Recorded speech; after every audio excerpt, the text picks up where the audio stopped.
Welcome, one and all. 7 Sunday Morning Hot Takes has reached its first minor milestone. This is episode number 10. I'm the dispatcher, and Saturday night's main event is still fresh in our minds, so let's get to it. Hot take number 1. Is Drew McIntyre more handsome than Damian Priest? Jesse the Body seems to think so. It was great to see him back and hear him on commentary, and was never sure what he was going to say next. However, just to clear things up, he did make a point of saying, "I can say this honestly, Pat. If it were Saturday night's main event back in the 80s, I do not think NBC would allow a cage match on TV." Well, the cages were a little different back then, but in fact, it did happen twice. The first was 38 years ago, December 14th, 1986, Hulk Hogan versus Paul Mr. Wonderful Orndorff. The match is initially ruled a draw by referees Joey Morella and Danny Davis when both wrestlers' feet touched the floor at the same time in a well-executed spot, years before Luger and the Hitman did a similar but more complex finish at the Royal Rumble. The second was 36 years ago, April 25th, 1989, Hulk Hogan versus the Big Boss Man. The match begins with Tommy Lister Jr. in character as feature film movie supervillain Zeus, not letting Hogan enter the cage. I don't think Zeus had any idea how wrestling works. The match also features an unbelievable spot where Hogan superplexes Bossman off the top of the cage. It sounds unreasonable, doesn't it? But it really happened. Perhaps the Body erased both these events from his mind because they feature Hogan, or perhaps he knew damn well it was a lie.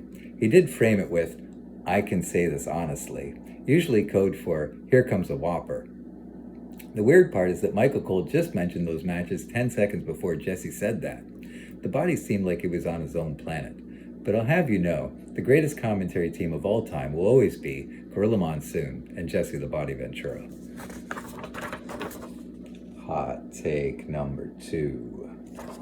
Cena vs. R-Truth was an awesome match with a runtime of 5 minutes 27 seconds bell to bell. 5 stars. Although I did spend most of the fight scanning the mat with my eyes for R-Truth's earrings. Great ending. Thank you, R-Truth. And not for the last time. Thank you, Cena.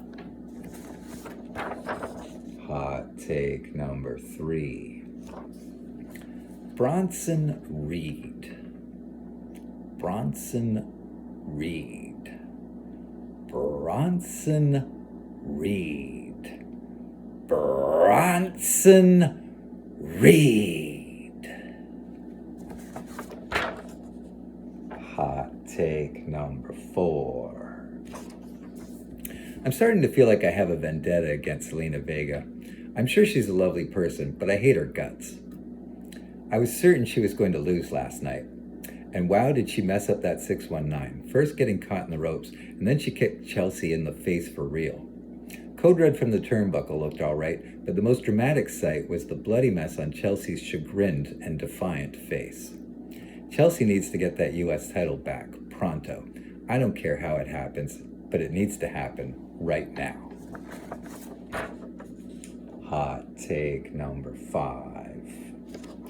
Let's not forget Friday Night SmackDown. Paired together with last night's main event, it was an excellent weekend of wrestling. It's a remarkable turnaround from just 10 weeks ago when concerns about the dip in SmackDown's quality were prevalent and out in the open. Compared to their late February episodes, it's a vast improvement.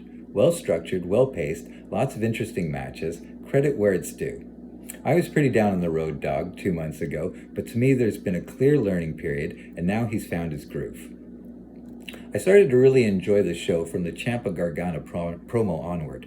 Really like the Ciampa-Sabin match. That's the kind of wrestling and characters I'd like to see more of. Thought the ending with Candice LeRae was smart. She looks happy, and it's a more dignified role for her than being Nia's stooge. With the Money in the Bank qualifiers, every match felt important.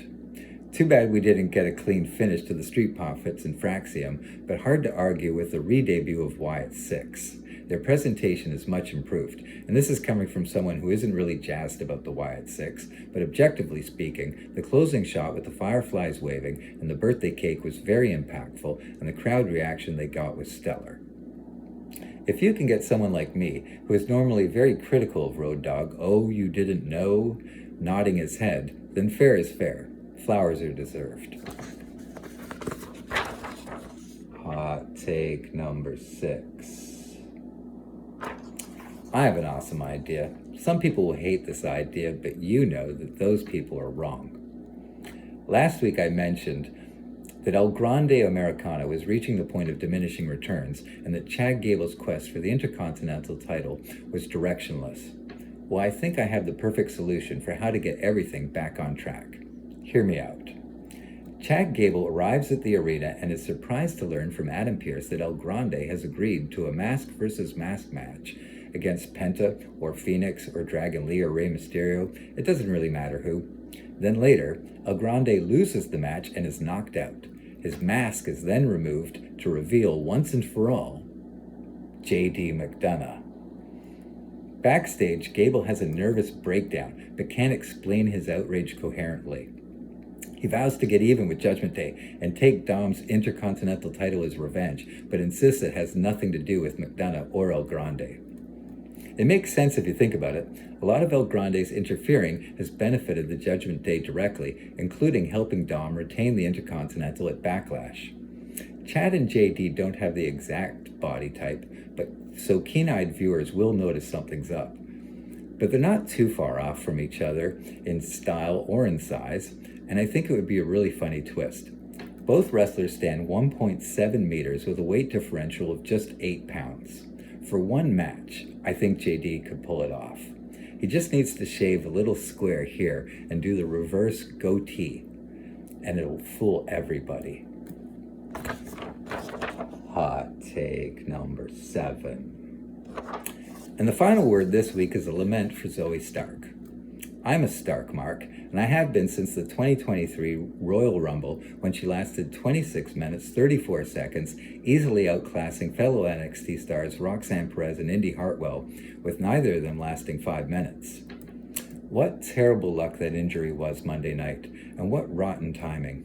After being stuck in the poorly booked and atrociously named Pure Fusion Collective, only to have her partners jettisoned, Zoey's moment to assert herself on the roster was right now, and suddenly that moment might be gone. That injury looked devastating, and if she's able to heal and come back strong, that would be a memorable achievement all on its own. As a tribute to Zoey, and with the Money in the Bank approaching, I'd like to take a moment to remind everybody of the 2023 Women's Money in the Bank match won by Io Sky. For my money, this is one of the greatest Money in the Bank matches of all time and is easily the best of the women's matches. It kind of stands in a category all on its own for me. Featuring Io Sky, Bayley, Becky, Zelina Vega, Trish Stratus, and Zoey Stark, the match is really well crafted and really well executed and delivers a lot of fun spots and great action. Highlights for Zoey include running across a precariously set up ladder to jump to another ladder, taking a sunset powerbomb off the top of a ladder through a ladder, and introducing the handcuffs to the match that would later become vital to the match's amazing finish. If you're gearing up for this year's Money in the Bank by going into the vault to watch some classic matches from the past, give the 2023 women's version a visit, because it deserves to be considered an all-time classic, and Zoey Stark was a big part of that match. So cheers to her, and wishing her the best and a speeding recovery. Thanks for being here. As always, I'm the Dispatcher, you're on the top turnbuckle, and every day is a sunset flip.